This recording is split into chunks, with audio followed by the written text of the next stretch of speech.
excuse me to all the people that hate me smoking in my videos, but this deserves it. We've all heard of Anne Frank's diaries, the Memoirs of a Geisha, Diary of a Wimpy Kid. You could basically call this the Memoirs of a Metalhead, because this is definitely one of those days where it pays to have one. Yeah, it's time for me to talk about the concert that I attended tonight and a couple things that happened beforehand. First off, I want to send a quick shout out to a longtime subscriber, Quadruple Play. You, sir, are the light of my life and also the death of me, considering I received this today. This is Keep the Clashing's Colossus. You might wonder why this is relevant, but that is the first purchase that I have made on my most recent eBay tirade, where I've gone over there to try to acquire some albums that maybe have escaped my grasp whenever they first came out, or I just did not receive, I didn't have the opportunity to buy to begin with. So, Quadruple Play, you're an asshole, but I also love you for this, so thank you, brother. Secondly, also, it was time to make a purchase today since I was unable to find it online, and this is a band that I'll be seeing here in about 3 weeks or so, along with Watain, and that is the band Black Anvil. Their 2010 release is entitled Triumvirate.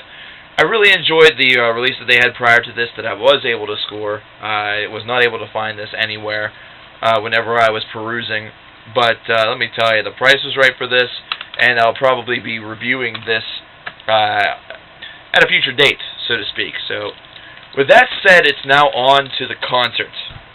Which concert was that? Let's see. Does that maybe give it away a little bit? That's right. Triptykon, 1349, Yakuza, and Crown the Lost. Crown the Lost, in case you don't know, the name is a local Pittsburgh band that's actually pretty decent. I was surprised. That's right, we're doing Gatorade tonight. I'm just random with these beverages, and if this would have been recorded last night, I'd been random with the cigarettes, too. So Crown the Lost actually was the first performer to come on. They're a local Pittsburgh, Pennsylvania-based product.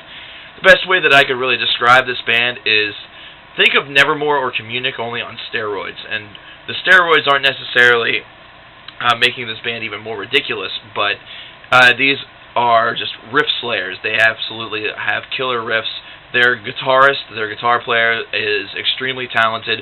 This is a band I could definitely see making it, and the only thing that may keep them from going very far is depending on how consistent their vocalist is on the CDs, which I don't have any experience. I haven't listened to any of them, so I'm not sure what the recordings are like. This is my first exposure to Crown the Lost. However, I will say live, his vocals definitely do suffer at some points. He does have the high-steering vocals that remind me a lot of bands such as Nevermore, such as Communic. Rises up a little bit like Judas Priest would, or something along that variety, which is very cool. And he's able to hit them pretty well. However, the mix was just a little bit off, I think. And once again, it's going to be determined a lot by what he's able to do in the studio. But for being a band that I had no idea who they were, and then finding out that they were a local product, and typically a lot of local products tend to be really hit or miss, I got to give Crown the Lost my seal of approval. They definitely are worth it. If they end up being one of those bands that are on the tour along with someone else that you go to see in your area, definitely check them out. They're definitely a good bunch of guys. They definitely seem to be well on their way. So I got to give them props. The next act up was, of course, Yakuza, and I have to say this. This is my Kellogg's Satanic Rice Krispie Treats surprise of the night. That's right, Satanic Rice Krispie Treats, the best treat to trick your friends into treating on. Yakuza is a band that I've listened to their most recent studio album, which was released here in 2010, and I really was not all that impressed by it as far as the studio is concerned. However, seeing them live gave me a whole brand new appreciation for them and what they're able to do. This is a band that actually I thought really came out of nowhere. This is a band that I really was not also very familiar with. So it was one of those things where it was a victim of consequence, where I purchased the ticket, so consequently I was going to have to see Yakuza perform, and I'm very happy that I did. Their vocalist is very multi-talented. He also does play a saxophone and another horn of some variety. I called it a clarinet whenever I described it to some people, but I know that that's very incorrect. It's another member of the horn family. Very, very cool stuff. The saxophone part was extremely awesome. I actually got a photo of him playing the saxophone that I uploaded to Facebook minutes after it happened. If you guys saw it, great. If not, check out my mobile uploads, and you'll be able to see it over there. Really was, as I said, my surprise of the night. These guys really captured my imagination. They were really cool.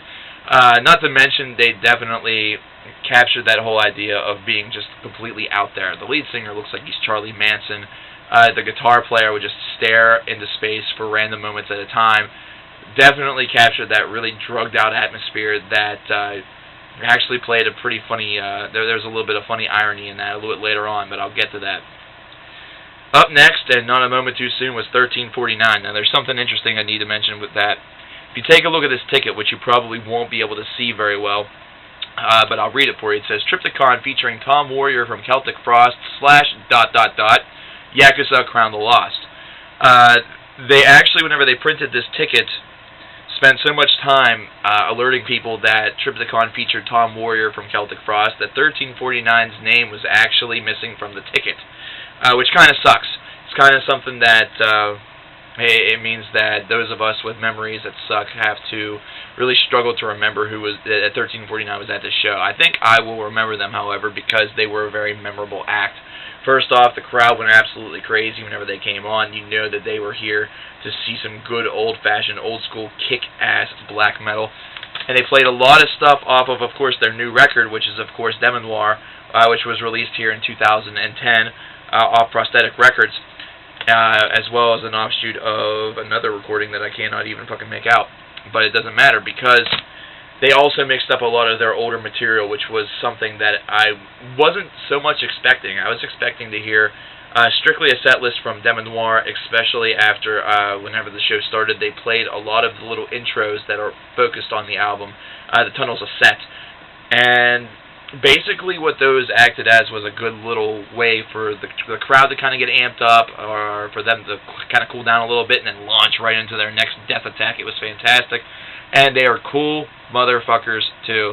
And I will tell you, whenever you open up this little book here, if I can get the fucker out, and you take a look at all this, you know, you see the members of the band, and even whenever you see these guys live, you really just, they're very intimidating individuals, and you think that maybe they're not enjoying the fact that they are in bumfuck Pennsylvania performing for a couple hundred people as opposed to a couple thousand if they were somewhere else. But Seidemann, who is their vocalist, let me tell you, really personable guy.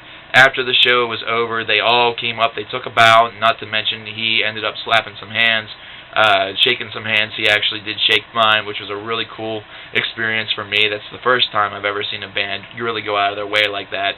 And that really kept them from, you know, if the set list would have sucked, that moment alone would have kept them from being like my disappointment of the night, which there really wasn't one. However, the set list was awesome. They were very personable. I think I may wake up with a broken neck tomorrow because I was headbanging throughout the whole entire thing. And then we get to, of course, Triptykon. This is, of course, their 2010 debut release, Espirita Diamonds, which I probably just butchered, but I did that in my review, which I'm going to try to dig up for you guys so you guys can hear it again. However, I don't care, because it was time to see Tom Warrior from Celtic Frost. It was time just to be blown the fuck away. And there's one thing that I noticed whenever I listened to this music all year long prior to even thinking about going to the show. It definitely, to me, was definitely not music to mosh to. It was not pit music. But lo and behold, as I said before, I like being wrong sometimes, because man was I wrong. For the first couple of songs, the pit was intense. And I think the main reason was that at this point of the night, people have been hanging around the bar enough that now they were absolutely shwasted. And whenever they get shwasted, they make stupid decisions, which basically was them trying to bum rush the stage, running into other people, which started a mosh pit. Then they ran to the front, and it seemed like they were like, wait a second, I was supposed to be in the pit. Fuck. Ran back to the pit, only to end up back to the front, only to end up back in the pit. I don't know. It was a really surreal experience, definitely not something that I expected, but here's something else that I did not expect. You guys may remember this from my Monotheist review for Celtic Frost, of the amount of detail that I paid to Synagoga Satanée, which is, of course, one of the epic tracks off of that release. Well, the last two tracks of the set, Synagoga Satanée by Celtic Frost and The Prolonging by Triptykon, back-to-back. That's right, you're talking 2 massive epics back-to-back to end the set. Let me tell you, it was an incredible, incredible experience. I mean, yes, you still got your trademarks, really, that you could say for Triptykon. Your Abyss Within My Soul, which was fantastic live. You know, you got the tracks that you expected to hear, but the here's Synagogue of Satane thrown in there into that mix really was a surprise that I was not expecting, and it was so pleasant considering I have talked so highly about that song. I basically worship that song, and it also makes perfect logical sense because of the fact that the venue is a converted church into a venue for music. So Synagogue of Satane, this might be something that they just threw in because it was at Mr. Small's Theater, which was previously whatever the fuck church. Either way, totally awesome. And I said that whole drugged out reference by Yakuza was going to come forth later. Prior to Triptykon going on, they played a lot of Doors, including Light My Fire. I really, really, really wanted to get fucked up right then and there because that was just an awesome experience. Myself and another individual were belting out the lyrics to Light My Fire. You can't beat it. It's a concert atmosphere. You gotta love it. You gotta eat it up. Love the concert. Love the show. There was absolutely no low points for the show, which was something that was a little surprising because I thought going in, since I really didn't like Yakuza that much, I wasn't going to like their live set. Was pleasantly surprised there. I also kind of had my misgivings about 1349, but once again, they just absolutely blew me away. You know, really showed me a side that I didn't expect to see. And I knew Triptykon was going to be awesome. And I knew from the moment that I got in that I was going to get the Triptykon shirt. I was sold before I even walked through the door. And now it's off to the next show. The next show, let me actually get you my little list here. We can now officially write off Triptykon 1349 Yakuza and crown the Lost, because that happened tonight, and that is now done. Next up is on the 25th of this month, 11 days from now, Nevermore, Warbringer, and a bunch of others at a place called the Diesel Nightclub in Pittsburgh. If you're a Pennsylvania, Western Pennsylvania boy, and you get tickets to that show, should I say, come out, look for coverkillernation, because coverkillernation is going to be there. He's going to be representing the YouTube heavy metal album reviewing community in force. So definitely, if you're in this area, come out, support a couple great bands. Once again, support them, support the bands, support Triptykon, go to the shows. Fantastic. If they come through your area, I would read the other dates on the back of the shirt. But I'm not going to, because that means I have to get naked. Some of you might like that, most of you won't. If this show is in your area, go. You will not be disappointed. Coverkiller out.